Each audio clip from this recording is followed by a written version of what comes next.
죄와 은혜의 지배에 관한 설교 시리즈 한 15회가량 계속된 설교를 오늘로 마치려고 합니다. 하나님이 기회를 허락하시면 이제까지 이루어졌던 설교들을 좀 더 자세하게 여러분들에게 전하고 싶은 소원함이 제게는 남아 있습니다. 그래서 오늘 이 시간에 마지막 죄와 은혜의 지배의 시리즈의 마지막 설교 제목을 죄의 지배의 종식을 고하며 라고 잡아봤습니다.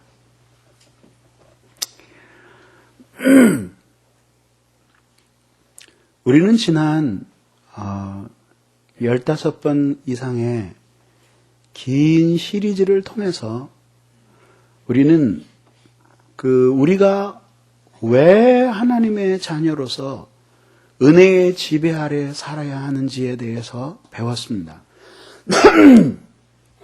그리고 신자임에도 불구하고 반드시 저절로 은혜의 지배 아래 거하게 되는 것은 아니라고 하는 엄연한 사실에도 우리들은 눈을 뜨게 되었습니다.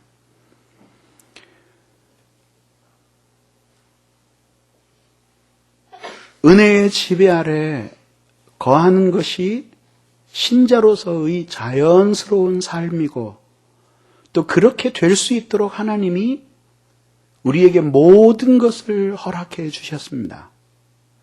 우리를 얽어매고 있던 죄와 사망의 법에서 우리를 해방시켜 주셨고, 그리고 우리를 율법 아래 있는 사람들이 아니라 이제는 하나님의 은혜 아래 있는 사람들로 삼아 주셨습니다.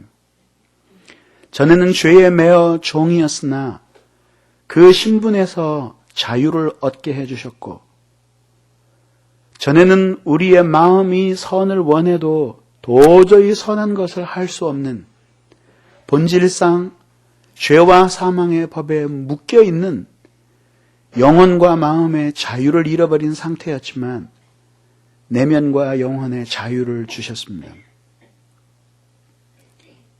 그럼에도 불구하고 신자들이 죄 가운데 살아가는 것은 스스로 그 죄를 선택하게 하였기 때문이라고 말씀을 드렸습니다. 하나님께서는 우리 주 예수 그리스도를 통해서 우리의 죄의 문제를 해결해 주셨습니다. 그러나 잊지 마십시오. 하나님은 우리를 그리스도 예수로 말미암아서 죄에서 구원해 주셨습니다. 그리스도께서는 우리를 죄로부터 구원해 주셨습니다. 그리고 이것은 전적으로 그분 혼자 하신 것입니다. 그러나 잊지 마십시오. 예수 그리스도께서 우리를 죄에서 구원해 주셨지만, 그리고 그것은 전적으로 그분의 단독적인 은혜의 역사로 그 일을 이루셨지만, 우리 안에 있는 죄에 대해서는 절대로 예수님이 그렇게 하시지 않으신다는 것이죠. 다시 말씀드리겠습니다. 예수님이 우리를 죄로부터 구원해 내셨지만 우리 안에 있는 죄는 우리를 죄 가운데 구원하셨던 것 같은 방법으로 죄를 처리하시지 않으신다는 거죠. 반드시 거기에는 우리의 순종을 사용하셔서 우리의 믿음으로 성령의 역사를 통해서 우리를 참여시키시는 가운데 우리 안에 있는 죄들을 죽이심으로써 우리를 비로소 우리 안에 있는 죄로부터 완전한 자유를 누릴 수 있도록 만들어주시는 것이죠. 그러니까 아직까지도 복음을 참으로 알지 못하는 많은 사람들이 죄가 어떻게 자기를 영리하게 지배하고 마지막에는 그 죄의 법 아래로 다시 자신들을 사로잡은 것처럼 그렇게 죄의 종이 되어서 살게 하려는지에 대해서 모르고 있습니다. 그래서 그들은 죄를 적절히 죽이는 방법을 깨닫지 못하기 때문에 마음속에서 하나님과 생명을 누리는 기쁨들을 너무나 많이 잃어버리고 살아가고 있고, 많은 우리의 영혼을 파괴하는 죄에 대해서 관대한 마음을 가지고 살아갑니다. 그러는 동안에 그들의 삶은 맛 잃은 소금과 같고 불 꺼진 등불과 같아서 세상과 쉽게 타협하며 하나님의 자녀로서의 정체성을 잃어버린 채 살아가게 마련인 것입니다. 우리들이 죄를 짓고자 하는 모든 욕망을 갖는 것은 얼마나 바보 같은 짓입니까? 우리는 이 시리즈를 모두 들으면서 마지막 내릴 수 있는 결론이, 그러므로 신자가 죄 가운데 사는 일은 있을 수 없는 일이요, 더욱이 신자가 잠시의 즐거움을 위해서 죄를 선택하고 죄의 지배 속으로 들어가는 것은 미친 짓이라는 결론을 내리게 되었던 것입니다. 정말 미친 짓입니다.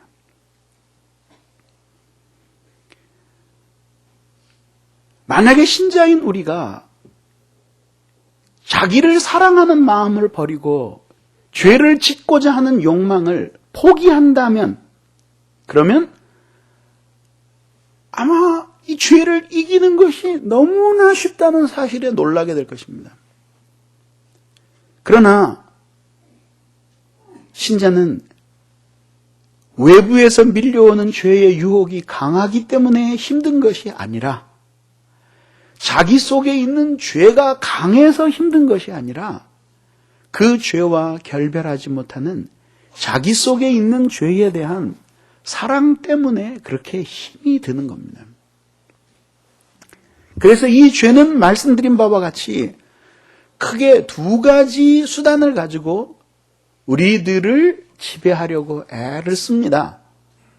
하나는 뭐냐 하면 강압하는 힘, 포스를 가지고 우리를 지배하려고 힘을 쓰는 것입니다. 그래서 어떻게 하든지 우리 안에 죄를 들여보내서 우리를 연약하게 만들고, 그래서 죄가 들어와서 우리들을 강하게 압제할 때에 거기에 항거할 수 있는 힘을 잃어버리도록 애를 씁니다. 이런 죄의 계획을 우리들이 알고 있다면 그 죄에 의해서 우리들이 연약하여져서 패배하는 일이 없도록 우리 자신을 관리하는 일에 힘써야 합니다.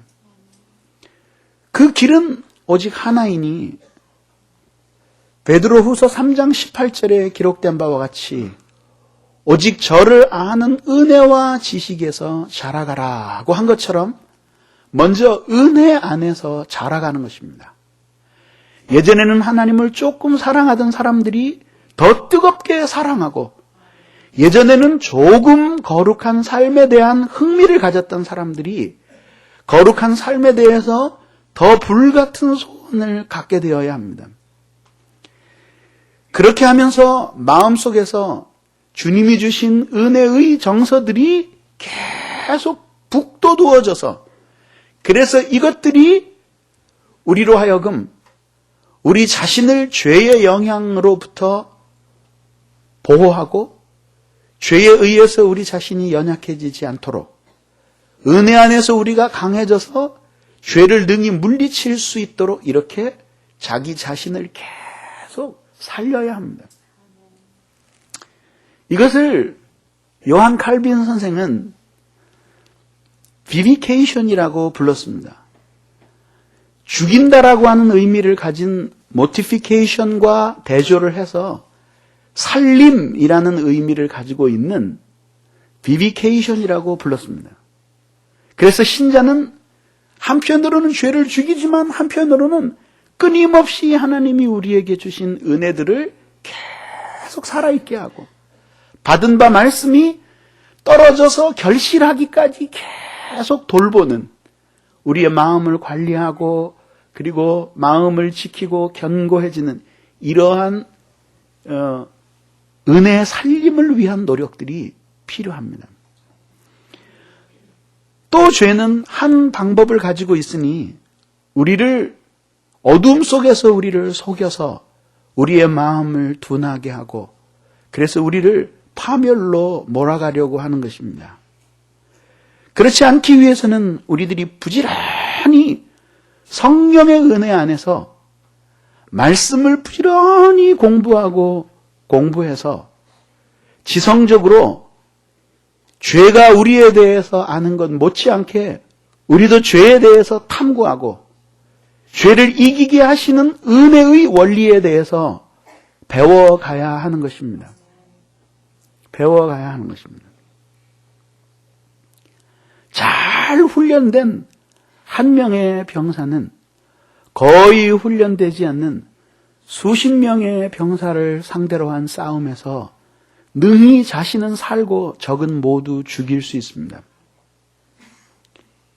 마찬가지로 죄는 은혜에 대해서 부지런히 배워서 알고 있는데 근데 우리는 죄에 대해서 거의 배우지 않고 특별히 이 죄를 이기게 하는 복음의 도리에 대해서 거의 무지한 상태에서 신앙생활을 하는 수많은 사람들을 보면서 우리의 마음은 너무나 많이 아픕니다. 그들은 순종하고자 해도 순종할 힘이 없고 바르게 살아가려고 해도 어떤 것이 바르게 사는지를 아는 능력이 없습니다. 그래서 그들은 혼란과 어두움 속에서 매일같이 지냅니다. 껍데기밖에 없는 교회 생활에 자신의 천국행 티켓을 걸고 그릇된 안전감 속에서 살아가는 동안에 그들은 맛 잃은 소금이 되어가고 있습니다. 불 꺼진 등불이 되어가고 있습니다. 우리들이 만약에 죄에 대한 사랑을 포기하고 주님의 뜻대로 살려고만 다짐하고 이 세상 대신에 오는 세상을 사랑하며 살기만 한다면 죄를 죽이는 것이 쉽지는 않을 것입니다. 쉬울 것입니다. 그러나 우리 안에 여전히 남아있는 죄에 대한 사랑. 예수님도 따라가야 되겠지만은 나의 욕망도 포기할 수 없는 이중 간첩과 같은 태도들이 우리의 이러한 죄와의 싸움을 힘겹게 하고 있습니다. 그것이 힘듦에도 불구하고 반드시 죄와의 싸움을 통해서 죄를 죽이고 그 죄 죽임을 통해서 거룩한 은혜의 지배 속으로 들어가야 할 이유는 무엇 때문입니까? 왜 우리 모든 신자들이 그렇게 죄를 죽이고 죄의 지배로부터 벗어나서 은혜의 지배 아래 일평생을 살아가야 하는 이유가 무엇 때문입니까? 그것에 대해서 오늘 성경은 명료하게 말하고 있습니다. 빛들로 나타내게 하려 함이라는 것이죠. 빛들로 나타내게 하려 함이라. 히라보 본문을 보면은 이 부분은 이렇게 되어 있습니다. 이 세상에 빛들로 나타내게 하려 함이라고 되어 있는 이 본문이 히라보 성경에는 우주의 발광체들처럼 빛나게 하시려고 라고 했습니다. 너희가 우주에 있는 발광체들처럼 빛나게 하시려고 하나님이 이렇게 하신다는 거죠. 하나님이 우리를 향한 피할 수 없는 부르심이 있으니 그 피할 수 없는 부르심은 곧 우리가 참으로 신자 되는 것입니다. 죄가 들어오기 전까지는 이 세상에 만드신 하나님의 피조물들이 하나님이 어떤 분이신지를, 그 솜씨를 알렸습니다. 그리고 그 솜씨를 통해서 하나님의 위대하심과 이 세상의 창조주 되심을 알려주었습니다. 그러나 죄가 들어왔습니다. 죄는 인간에게 영혼의 파괴를 가져왔고, 그래서 인간은 똑바른 것을 보고도 그것을 올바르다고 인식할 수 없는 망가진 존재들이 되었고, 그나마 하나님을 정확하게 보여주던 이 세상의 모든 피조 세계도 창조 당시에 순결했던 광채를 잃어버렸습니다. 인식할 수 있는 인간도 망가졌고, 하나님을 알리는 이 세상의 모든 피조물들도 인간의 죄 때문에 원래의 창조의 아름다움을 상실해버렸기 때문에 하나님께서는 이제 이 세상에 존재하는 피조물들을 가지고는 하나님 당신 자신을 알리실 수가 없었습니다. 그래서 하나님께서는 자손으로 택하신 방법이 한 사람을 택해서 그 사람에게 당신과 특별히 교제할 수 있는 특권을 주시고, 그 망가진 영혼을 하나님의 은혜로 상당 부분 고치셔서 다른 사람보다 하나님과 특별히 교제하고 하나님을 알 수 있도록 영혼의 눈을 뜨게 해주셨고, 망가진 그의 본성을 고치고 치료하셔서 창조 당시에 지어진 인간만큼 완전하지는 않지만 그런 인간으로 끊임없이 회복되어 갈 수 있는 기회를 주님이 주셨습니다. 그리고 그 인간이 하나님이 주시는 그 계시의 빛 아래서 그렇게 은혜로 새 사람이 되어가는 것만큼 거룩해져 갔고, 거룩해져 가는 것만큼 그는 이 세상에 있는 사람들과 똑같이 섞여 사는 가운데서 그들과 함께 하시는 하나님을 보여줄 수가 있었고, 많은 사람들로 하여금 그 사람을 통해서 인생은 이렇게 사는 것이 아니라고 하는 사실을 깨닫도록 만들어 주셨던 것입니다.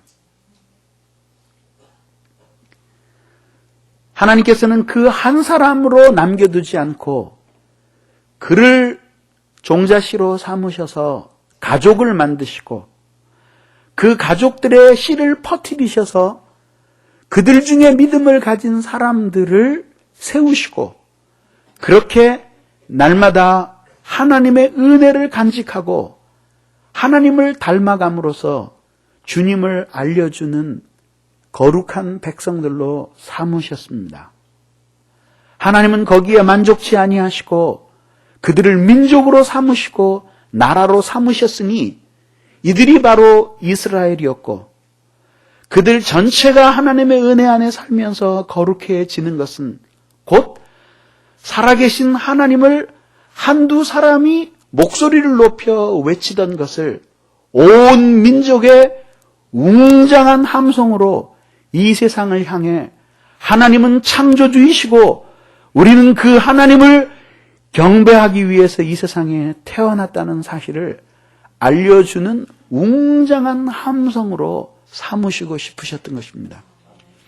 그러나 그들이 죄 가운데 살면서 하나님의 은혜로부터 멀어지고 하나님의 백성들의 고유한 표라고 말할 수 있는 거룩함을 잃어버리고 나면 그 목소리는 변질되어 버렸습니다. 거의 들리지 않거나 혹은 때로는 완전히 다른 목소리를 내어서 우리 하나님은 아무것도 아니니 너희들도 막 살아도 괜찮느니라, 이런 소리를 하나님의 백성들이 외치게 되었다라고 하는 것이죠.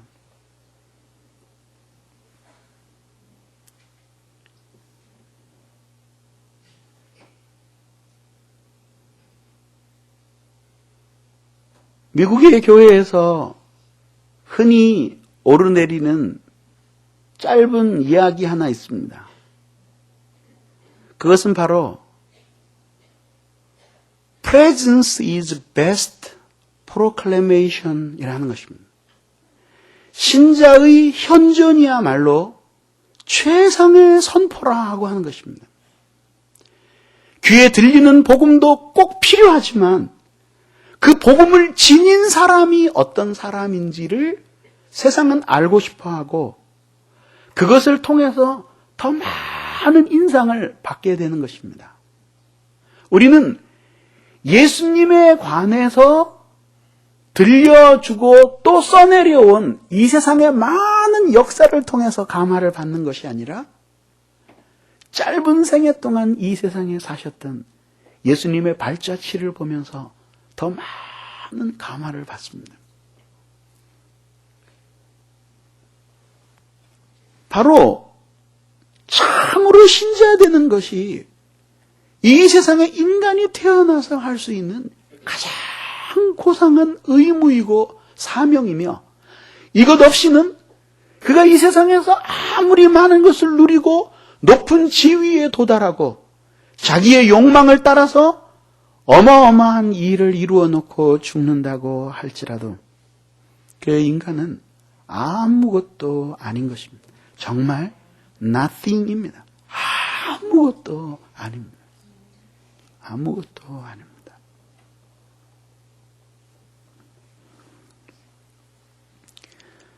사람들은 이 세상에 고통하는 원인을 여러 곳에서 찾습니다. 어떤 사람들은 이 세상의 고통의 원인을 질병에서 찾기도 하고 어떤 사람은 이 세상의 고통의 원인을 물질의 부족에서 찾기도 합니다. 또 어떤 사람들은 이 세상의 고통의 원인을 인간관계의 파괴에서 찾기도 합니다. 그러나 이 모든 것들은 고통하는 이 세상의 궁극적인 뿌리가 아니라 고통이라는 나무에 맺은 열매들에 불과한 것입니다.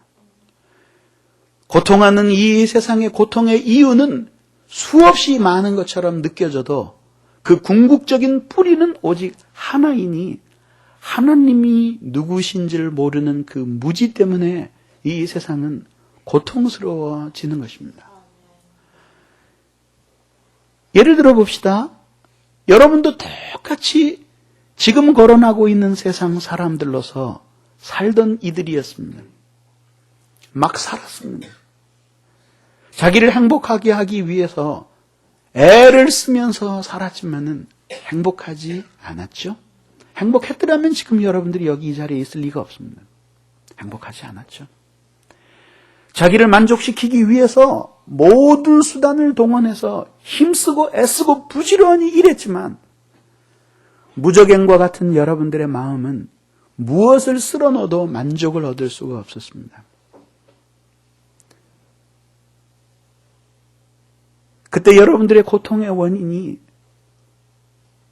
무엇이라고 생각했는지 기억을 더듬어 보십시오. 망가진 인간관계, 물질의 부족, 자기 꿈의 좌절, 욕망대로 살지 못하는 억압, 많은 것들이라고 생각했을 것입니다.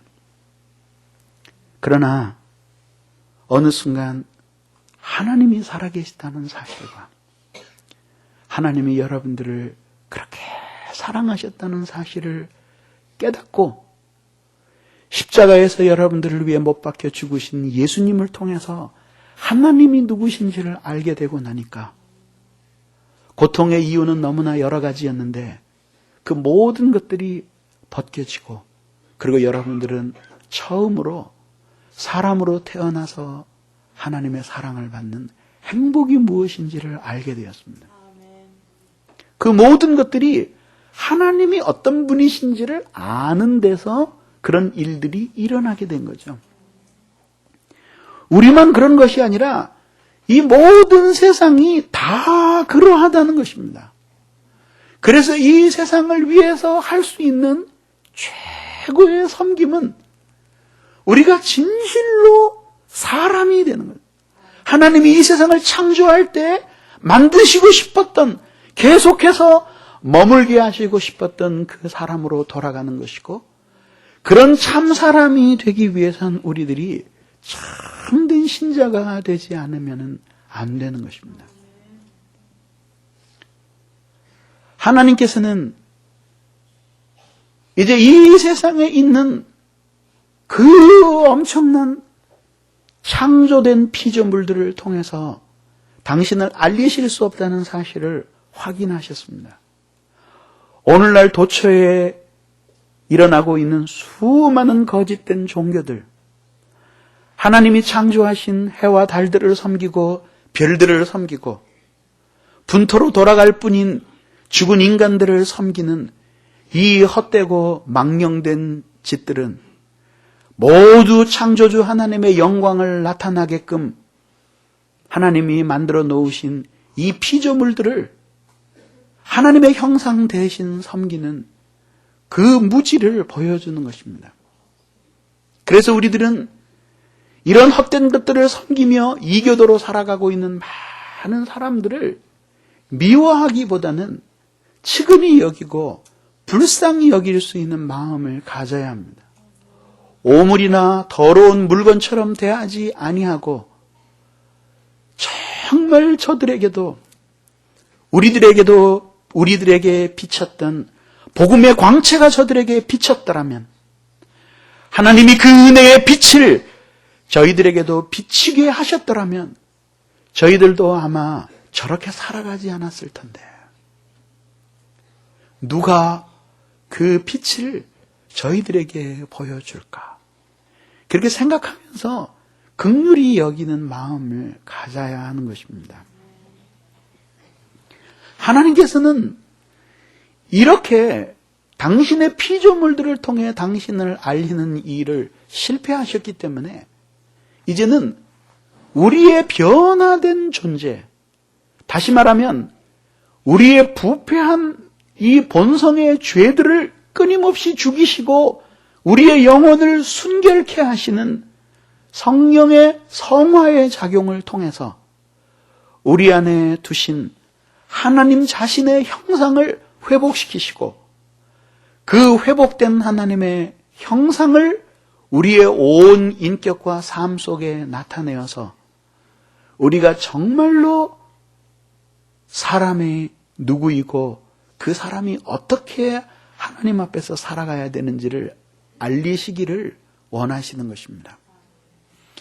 여러분들은 흔히 하나님께 영광을 돌린다라는 말을 많이 사용하십니다. 우리 인생의 제일 가는 목적은 그 하나님을 영화롭게 하고 그 하나님을 영원토록 즐거워하는 것입니다. 그러나 하나님께 영광을 돌리는 것, 하나님을 영화롭게 하는 것이 무엇입니까? 무엇을 통해서 인간이 하나님께 영광을 돌릴 수 있겠습니까? 하나님의 영광은 크게 속성적 영광과 그리고 객관적인 영광으로 나뉩니다. 다시 말하면 하나님이라고 하는 본체 속에 깃들여 있는 영광은 우리들이 돌려드릴 수도 없고 보탤 수도 없고 또 빼앗을 수도 없는 것입니다. 그러나 하나님은 당신 자신이 이 세상에 당신의 이름을 남겨두셔서 객관적으로 그 하나님의 이름이 영광을 받기도 하고 모욕을 당하기도 하게끔 남겨두셨습니다. 영광이라고 하는 것이 무엇인가에 대해서 교회 역사상 정확하게 묘사한 사람이 한 사람도 없습니다. 다만 심정적으로 서로 통할 뿐입니다. 그래서 저는 한때 누가 이 영광에 대해서 가장 정확하게 설명을 했을까 찾아보았지만 영광을 많이 말한 사람도 영광 자체가 무엇인지에 대해서는 남기지 않았습니다. 그런 현상들은 사도 바울에게서도 나타났습니다. 그는 다메섹으로 가는 길에서 부활하신 예수의 영광을 보았습니다. 그 부활하신 주님을 배운 영광의 경험은 사도행전에서도 3번이나 반복해서 말했지만 그 빛의 정체에 대해서는 말할 수 없었습니다. 개미가 찬란하게 비친 태양볕에 대해서 묘사할 수 있을까요? 그래서 결국은 저는 존 웨슬리라고 하는 신학자에게서 그래도 제일 괜찮아 보이는 영광에 대한 묘사를 발견했습니다. 그는 자신의 신학 속에서 하나님의 영광을 이렇게 정의를 했는데 감탄하고 웃고 웃다가는 또 감탄하고 했습니다. 영광이란 무엇인가? 찬란하게 비춰서 하나님 한 분 이외에는 아무것도 보이지 않게 만드는 그 어떤 것, 그것이 영광이니라. 그것도 사실은 영광의 효과를 얘기한 거지 영광 자체를 얘기하진 않았습니다. 근데 그것이 제가 발견한 최상의 묘사였습니다. 찬란하게 비춰서 하나님 이외에는 아무것도 보이지 않게 만드는 그 무엇, 그것이 하나님의 영광이다. 그래서 이 영광을 돌린다라고 하는 의미는 그렇게 내가 어떤 존재가 되고 무엇을 함으로써 나를 본 사람이 영광을 느껴서 나도 안 보이고 아무것도 안 보이고 하나님이 하나님이시라는 사실을 인정하지 않을 수 없게 되는 것. 그게 하나님께 영광을 돌리는 겁니다. 영광을 돌리는 겁니다. 바로 그 일을 위해서 하나님이 우리를 부르셨는데 그 방법은 우리를 이 세상에서 빛들로 나타나게 하시는 것입니다. 여기서 우리들은 예수님이 하신 말씀, 너희는 세상의 빛이라고 하신 말씀이 생각이 납니다. 휘메이스토포스, 히라버 성경에 그렇게 되어 있는데 이 말은 문자적으로 너희는 세상의 그 빛이다라는 의미입니다. 이 세상에는 그 빛이 아닌 한 빛이 많이 있습니다. 살아가면서 겪는 어려움들을 극복한 감동적인 인간 승리의 이야기는 낙심하는 많은 사람들에게 소망을 줍니다. 그것도 한 빛이 될 수 있습니다. 저는 지금도 생생히 기억이 나는데 초등학교 다니던 60년대에 우리 온 가족들이 금요일이면은 틀어놓으면 한참 있어야지 나오는 그 전기 라디오에 귀를 기울이고 듣는 가족 애청 프로그램이 있었어요. 뭔지 아세요? 절망은 없다. 그러면서 이제 음악이 쫙 나오고 폭풍이 지난틀에도 꽃은 피고 뭐 이렇게 쫙 나오고 그리고 이제 우리보다 훨씬 고생한 사람들 이야기. 그러다가 잘 살게 됐다는 이야기. 들으면서 가슴을 쓸어내리면서 그래 맞아 저런 사람도 있는데 그게 참 커다란 그 감동을 주었습니다. 이것도 빛일 수 있습니다. 빛일 수 있습니다. 모두 저만 위해서 살아가는 각박한 세상에서 무엇인가 그래도 이웃을 위해서 선행을 베풀었다는 아름다운 미담은 또한 하나의 빛일 수 있습니다. 그런 작은 빛들도 많은 사람들에게 감동을 줍니다. 그러나 이런 작은 빛들은 이 세상에 감동을 줄 수 있을지는 모르지만은 궁극적인 고통의 근원인 하나님을 향한 무지와 반역을 고쳐서 다시 말하면 그들 속에 깃들여 있는 죄의 본성을 멸하여 고통의 궁극적인 뿌리를 변화시켜서 새로운 인생을 살아가게끔 만들 수는 없다라고 하는 것입니다. 그래서 이 한 빛, 라이트 가지고는 안 된다. 필요한 것은 라이트가 아니라 그 빛, 더 라이트가 필요하다는 것입니다. 그 빛은 곧 우리 주 예수 그리스도의 빛인데 그리스도 예수께서 어떻게 당신의 빛을 나타내고 계십니까? 지금도 예수 그리스도께서 이 세상에 있는 모든 사람들을 구원하시되 사도 바울에게 다메섹 가는 길에서 하셨던 같은 방식으로 그렇게 기적적으로 부활하신 예수님께서 친히 나타나셔서 감당할 수 없는 찬란한 빛의 영광으로 각 사람들을 구원하시지는 않습니다. 많은 사람들이 그거를 원하지만 예수님께서는 오히려 이렇게 말씀하십니다. 너희들이 나와 교통함으로 내 빛을 소유하고 나처럼 빛을 나타내거라. 그래서 예수님께서는 구원받은 자들 안에 성령으로 계시면서 주님이 우리 안에, 우리들이 주님 안에 있는 연합을 통해서 우리로 하여금 예수님이 이 세상에 비춰주셨던 그 빛을 우리도 비추게 하시는 것입니다. 그러므로 이 세상에 참된 사람으로서 사는 도리가 무엇이고 그리고 그것을 위해서 우리가 어떻게 그리스도를 통해 하나님께 나아가야 될지를 가르쳐 주시는 것입니다. 그러므로 중요한 것은 이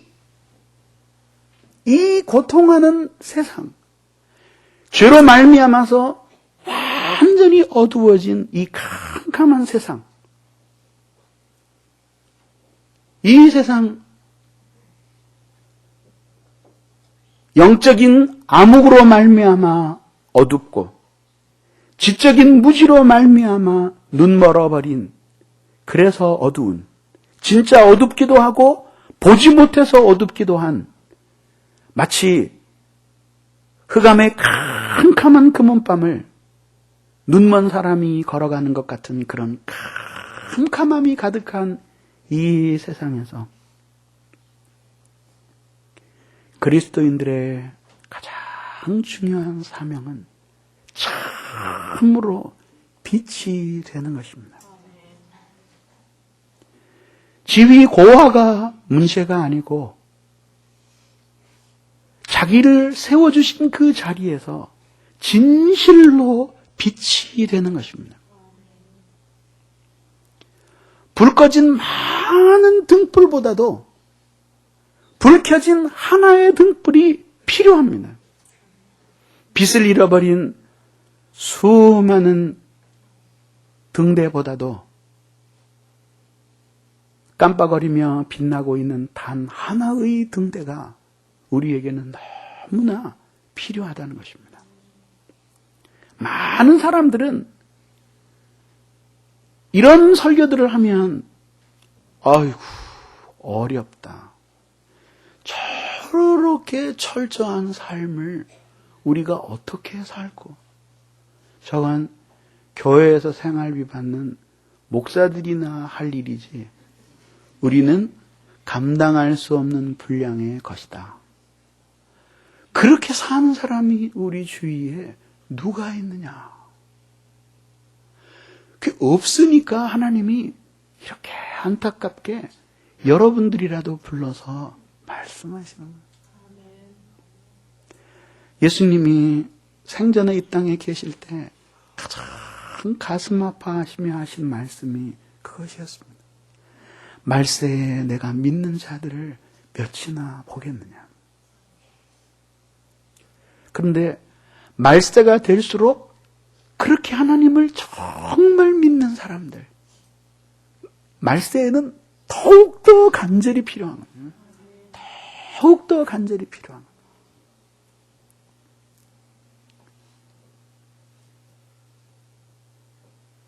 그러니까 우리들이 그런 대목에서 생각이 달라져야 되는 것이에요.